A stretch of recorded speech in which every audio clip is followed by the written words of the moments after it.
bangunan sekarang ada sekolah tinggi ilmu Al-Quran, madrasah, sanawiyah, aliyah. Kalau di bawah gereja, di atas masjid. Di atas gereja, di bawah masjid di Kuningan ini Pak. Perkembangannya sudah bagus. Tinggal 45% lagi.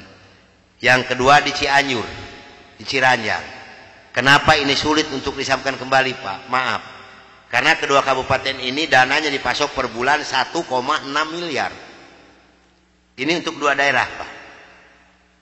Kemarin seorang letkol dari Kodam mengatakan kepada saya, Pak Kiai betul-betul Nasrani ini jahat. Kenapa Pak? Kalau saya katakan 8 miliar setiap bulan dikirimkan ke Indonesia untuk mengajukan Islam.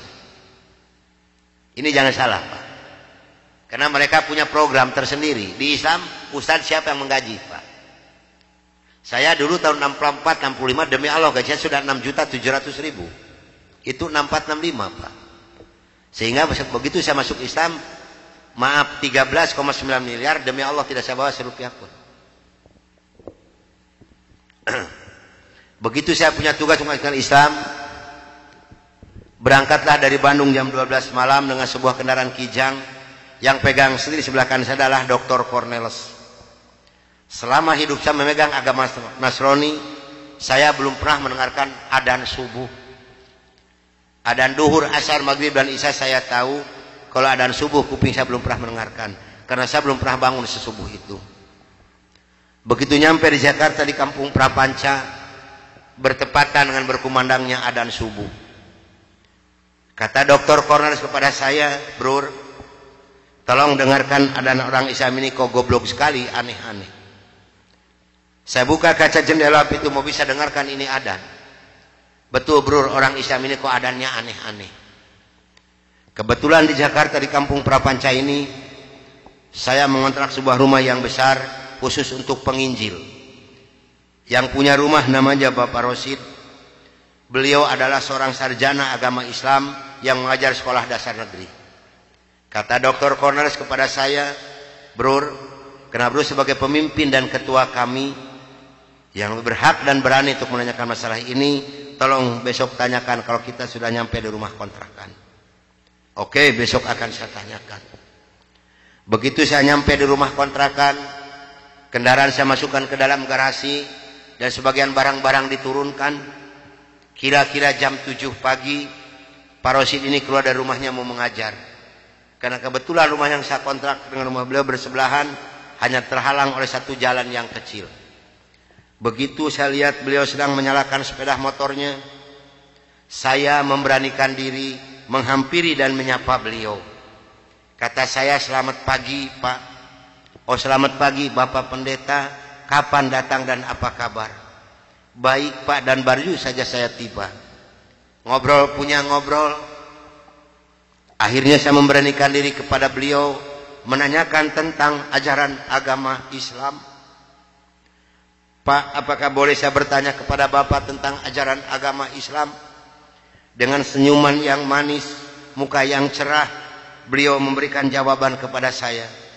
"Silahkan Bapak Pendeta." Dengan senang hati dan kedua tangan saya terbuka, insya Allah apa yang akan Bapak Pendeta tanyakan akan saya jawab. Mari Bapak Pendeta kita ke dalam rumah. Jangan ngobrol di luar. Lebih luasnya kita ngobrol di dalam rumah. Saya dibawa masuk ke dalam rumah beliau. Sehingga beliau ini berani mengorbankan tugas negaranya. Tidak jadi mengajar karena ngobrol dengan saya sampai jam 3 sore. Yang pertama sekali saya tanyakan kepada beliau adalah tentang azan. "Pak, kenapa orang Islam ini kok adanya aneh-aneh?" "Aneh-aneh bagaimana Bapak Pendeta?" Tadi begitu saya masuk sini, terdengarlah suara adzan yang asing di kuping saya. Ada kata-kata aso. Aso apalah saya tidak tahu Pak. "Oh betul Bapak Pendeta, itu adzan subuh pakai as-sholatu khairum minan naum."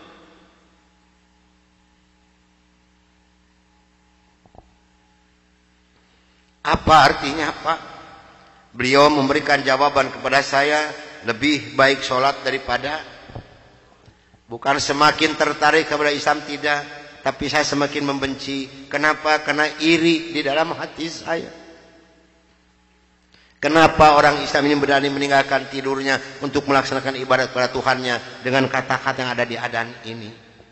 Maka timbullah kata-kata yang keluar dari mulut saya yang sangat dan sangat menyakitkan Bapak Rosi dan umat Islam yang lainnya.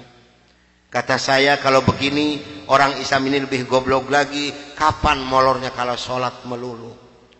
Dulu sebelum saya mengenal kepada Islam, banyak sekali yang beliau terangkan kepada saya tentang ajaran agama Islam, dan akhirnya beliau memberikan satu Al-Quran dengan terjemah produksi Departemen Agama. Kata beliau kepada saya, ini untuk Bapak Pendeta kalau memerlukan, tapi kalau tidak tolong kembalikan kepada saya. Saya terima ini Al-Quranul Karim. Kira-kira jam 3 lebih saya keluar dari rumah beliau, masuk rumah kontrakan saya. Begitu saya nyampe di rumah kontrakan, saya langsung ditegur oleh rekan-rekan saya, termasuk oleh Dr. Cornelis dan Dr. Johan. Dari mana Bro, kok dari pagi sampai sore begini baru pulang? Sedangkan jam 4 sore ini Bro harus memimpin kami untuk membawa umat Islam yang ada di kampung Prapanca ini. Maka saya katakan kepada rekan saya bahwa saya sudah menanyakan tentang azan dan saya diberikan satu Al-Quran ini.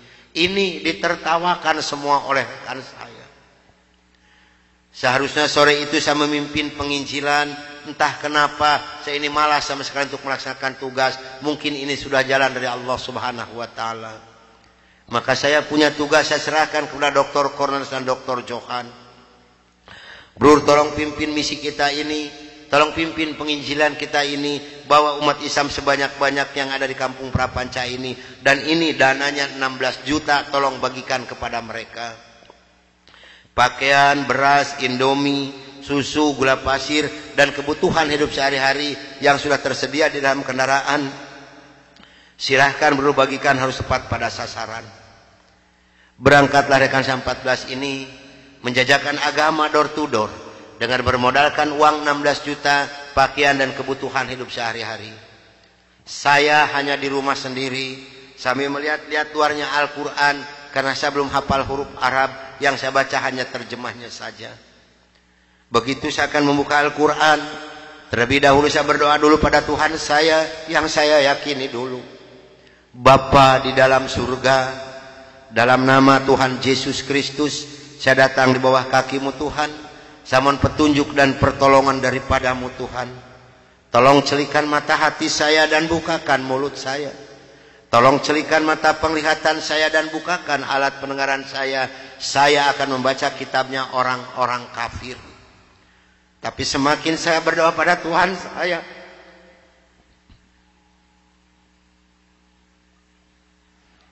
semakin terbukalah dalam Al-Quran ini.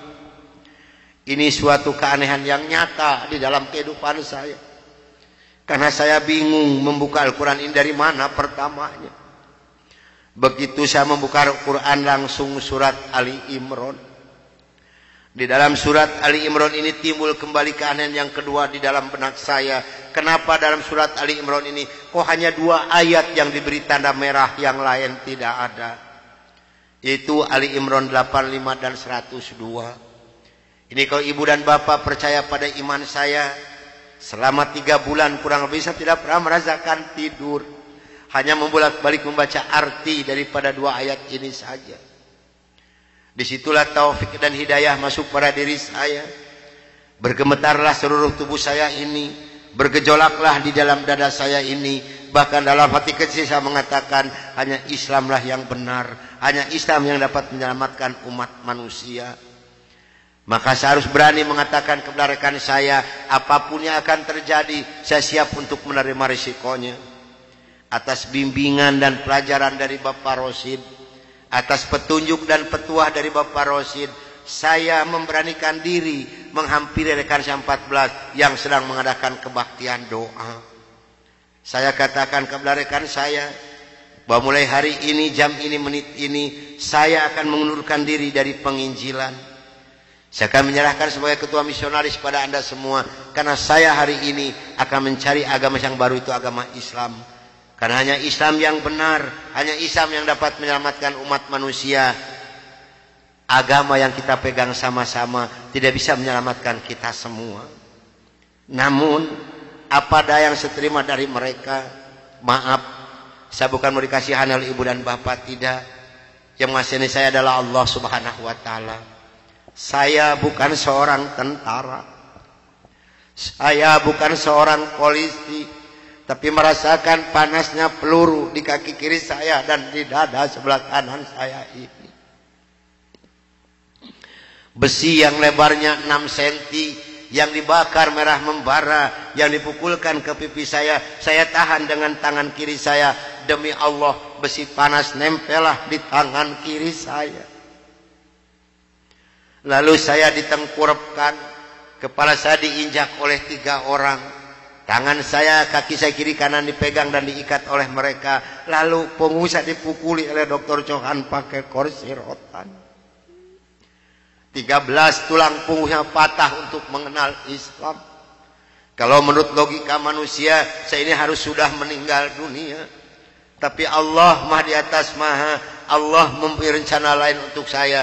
Atas izin dan karunia Allah yang diberikan kepada saya bisa lolos dari pembunuhan rekan-rekan saya.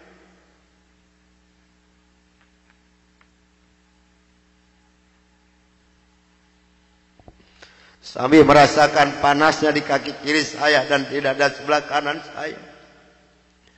Pedihnya di tangan saya. Ngilunya di punggung saya. Saya loncat keluar dari rumah sambil berteriak mengucapkan La ilaha illallah Muhammadur Rasulullah. Padahal ini asing di mulut saya. Belum pernah ada seorang pun yang mengajarkan kalimat thayyibah di dalam mulut saya ini. Belum pernah sekalipun saya belajar kalimat thayyibah di dalam mulut saya ini. Ini maunah yang pertama Allah berikan melalui mulut saya. Dan alhamdulillah saya mendapatkan pertolongan dari seorang cim-cim yang beragama Buddha. Saya dibawa masuk ke dalam rumah beliau. Lalu baju saya digunting jadi satu dengan kulit. Lalu yang bekas luka besi panas saya dikocrotin pakai kecap oleh beliau. Kaki saya ditahan pakai kayu bekas pegangan sapu, diikat pakai benang rapia. Punggung saya diikat pakai samping. Lantas saya dibawa oleh beliau ke rumah sakit Fatmawati. Selama 3 bulan 27 hari saya berbaring di dalam rumah sakit, merasakan hancurnya tubuh saya ini, pengen mengenal Islam. Dan alhamdulillah setelah Allah memberikan kesembuhan kepada saya, beliau pula lah yang membiayai saya. Sehingga saya kembali memohon pertolongan kepada Cim ini. Cim, tolong saya, bawa saya kemana saya harus pergi, karena saya pengen memeluk agama Islam. Dan alhamdulillah saya dibawa oleh beliau ke Cipete, ke Bapak Kiai Haji Dr. Idam Khalid, saksi yang masih hidup, yang membina kesama yang pertama adalah Bapak Hamjahas. Maka kata beliau kepada saya, kalau Anda pengen masuk Islam yang kafah dan istiqomah, Anda jangan dulu mengenal Al-Quran, Anda jangan dulu mengenal sholat, tapi Anda harus dulu mengenal isi daripada 2 kalimat syahadat yang barusan Anda ucapkan. Alhamdulillah selama 3 bulan kurang lebih saya dibina oleh beliau untuk mengartikan isi daripada 2 kalimat syahadat. Barulah saya marifatullah. Disinilah nikmatnya iman dan nikmatnya ibadah yang saya rasakan sampai detik ini. Lalu saya suruh pulang dulu oleh beliau, karena saya masih mempunyai keluarga, itu anak dan istri. Ternyata keluarga saya telah mendapatkan laporan dari Rekan 14 dan dari Dewan Gereja Indonesia bahwa saya telah murtad masuk agama Islam. Begitu saya nyampe di rumah saya lihat dengan mata kepala saya sendiri, pakaian saya, ijazah saya, semua dibakar oleh putri-putri saya dan istri saya di hadapan mata saya. Dan alhamdulillah saya diselamatkan dari maut yang kedua oleh Allah Subhanahu wa taala. Begitu putri-putri saya menyiramkan minyak kelapa panas ke muka saya masih diselamatkan oleh Allah. Minyak kelapanya tumpah di punggung saya. Ini adalah darah daging saya sendiri yang menganiaya saya, bukan orang lain. Lalu kepala saya dilempar pakai cobek, dipukuli pakai setik kasti, sampai saya diusir caci maki dengan kata-kata yang sangat keji yang keluar dari mulut darah daging saya sendiri. Nyah, engkau di hadapanku anjing, setan, babi, iblis, jangan menginjak rumah ini, haram rumah ini kau diinjak oleh setan dan iblis macam kau. Ini adalah darah daging saya sendiri, bukan orang lain. Dan alhamdulillah begitu saya meninggalkan rumah tangga saya, hanya pakai pakaian satu setel yang nempel di badan saya yang penuh dengan minyak kelapa panas.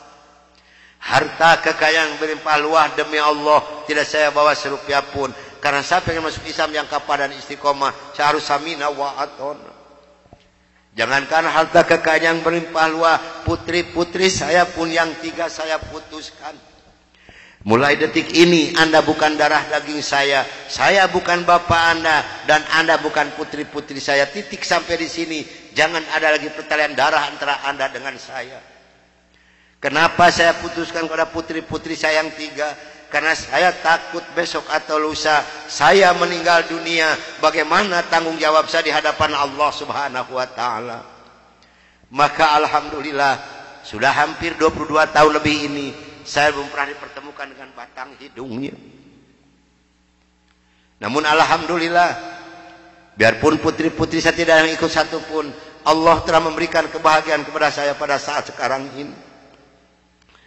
Kebahagiaan yang Allah berikan kepada saya tidak bisa ditukar dengan sesuatu apapun yang ada di dunia ini. Sekalipun emas berlian sebesar gunung tidak mungkin bisa menukarkan kebahagiaan yang Allah berikan kepada saya. Kenapa? Karena rekan saya yang 14 yang dulu menganiaya saya, yang dulu membunuh saya, alhamdulillah sekarang sudah masuk Islam semua. Sekarang sedang jihad fisabilillah, sedang membela agama Allah, yaitu syiar agama Islam di daerah-daerah Nasrani. Itu yang pertama di Papua Barat, di Manokwari. Yang kedua di NTT, Kampung Kalabai, Kabupaten Alor. Yang ketiga di Kalimantan Tengah, di Sampit.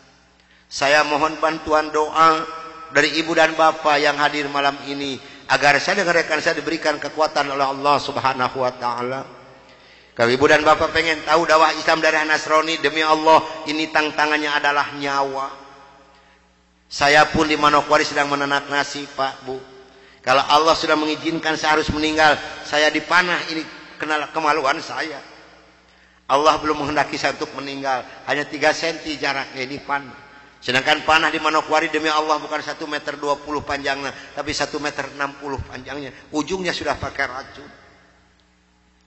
Ini perjuangan membela agama Allah daerah Nasrani. Alhamdulillah perkembangan Islam di daerah Manokwari. Padahal Manokwari ini akan dijadikan kota Injil. Kalau Manokwari sudah jadi kota Injil, yang pertama tidak boleh ada adzan berkumandang, tidak boleh mendirikan masjid, tidak boleh ada perempuan yang berjilbab. Alhamdulillah di sana ada 297 orang yang masuk agama Islam, termasuk orang yang memanah saya. Kemarin tanggal 17 Desember saya baru selesai membuat masjid. Dari mana biayanya? Dari hasil pengajian saya. Saya mohon bantuan doa, karena kadang-kadang rekan saya di sana, Pak, maaf, 10 hari lebih tidak pernah ketemu nasi. Yang dimakan oleh rekan saya singkong direbus, yang penting terganjal perut, karena sulit mencari dana untuk dakwah di Islam ini. Dari mana makan mereka sehari-hari? Maaf, dari hasil pengajian saya. Karena mereka lepas dari gereja tidak ada santunan apapun. Siapa yang harus bertanggung jawab? Kita-kita inilah sebagai umat muslim. Di Kalimantan Tengah ada 192 orang.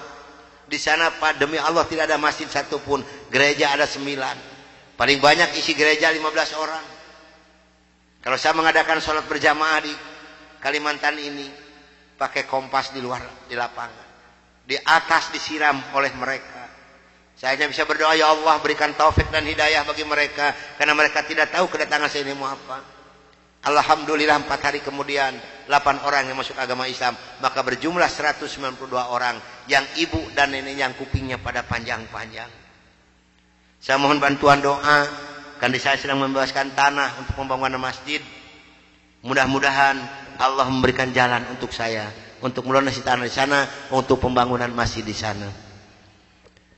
Nah hadirin ikhwatul iman rahimakumullah yang hadir malam ini, barangkali, tapi sebenarnya saya mohon maaf yang sebesar-besarnya, barangkali ibu dan bapak mau ikut berjuang membela agama Allah, menyisihkan sedikit rezeki untuk pembebasan tanah di Kalimantan ini, insya Allah hubungi saya. Tapi yang penting adalah doa, karena doa lebih dulu nyampe di hadapan Allah subhanahu wa ta'ala. Nah hadirin ikhwatul iman rahimakumullah, itulah mungkin tausiah saya yang saya bisa sampaikan malam ini. Mudah-mudahan ada manfaat guna untuk ibu dan bapak. Dan mudah-mudahan yang hadir malam ini kelak di yaumul qiyamah mendapatkan syafaatul ujma dari Kangjeng Nabi besar Muhammad Rasulullah sallallahu alaihi wasallam. Dan mudah-mudahan kita dipertemukan Allah bukan hanya sampai di sini saja, tapi sampai yaumul jaza kita dipertemukan kembali oleh Allah subhanahu wa ta'ala. Akhirul kalam wabillahi taufiq wal hidayah. Wassalamualaikum warahmatullahi wabarakatuh.